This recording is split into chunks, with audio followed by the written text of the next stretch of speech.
Humingi lang kayo sa Panginoon ng tulong. Kausapin niyo siya ng masaintim at hindi ka niya pababayaan.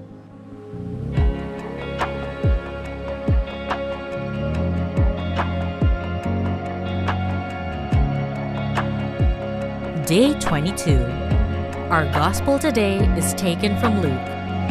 But the tax collector stood at a distance. He would not even look up to heaven, but beat his breast and said, "God, have mercy on me, a sinner."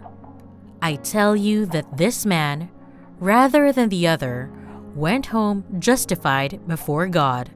For all those who exalt themselves will be humbled, and all those who humble themselves will be exalted. Ako po si Lolo Fidel. Ako po yung nag-iisang anak lang ng magulang ko. Wala akong kapatid.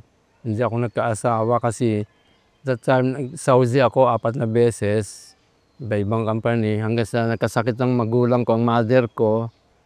Tapos hindi na ako bumalik ng pang-5. Kasi nga karoon siya ng cancer sa ovary.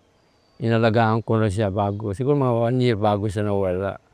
Hindi ko akalain na dito pala ako dadalhin ni Lord. Nung dumating po ako rito, ako po isang bulag. 2 mata ko po, nagkaroon ng katarata. Tapos, 7 months po ako nung nakahiga lang, simula nung dumating ako rito. Nagdadasal lang ako parati kay Lord. Pero expect ko na po na hindi ako makakita. Tanggap ko po yun. Nabuhay yung pag-asa ko at sa paniwala sa Panginoon. Lalong lumakat. Noon talaga, para sa imba ko, talagang makadiyos din ako. Lalo na ngayon, nung nandito ako, napatunayan ko nung bulag ako, yung lalo lumaki ang pag-asa ko, pananalig sa Panginoon. Binigay pa ni Lord ang chance na ibinalik niya sa akin ang mata ko ng maliwanag ulit. Napagamot po ako ng anawin.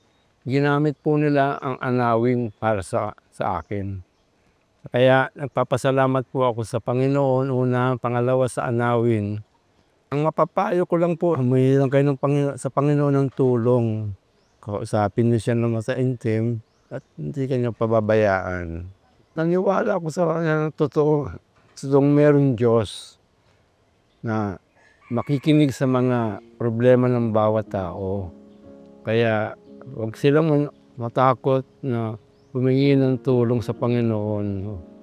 Kaya yun ang number 1 kong napatunayan sa sarili ko na mahal ako ng Diyos. Ito ngayon, nakakakita na ako, nakakanta ako, nakakasayaw ako. Salamat sa Panginoon. O Jesus, meek and humble of heart, let my heart always imitate your humility. Make me meek and humble of heart, so that I may imitate your compassionate heart that does not judge others. What is your disposition when you come before the Lord in prayer? Give love and care to our lolos and lolas.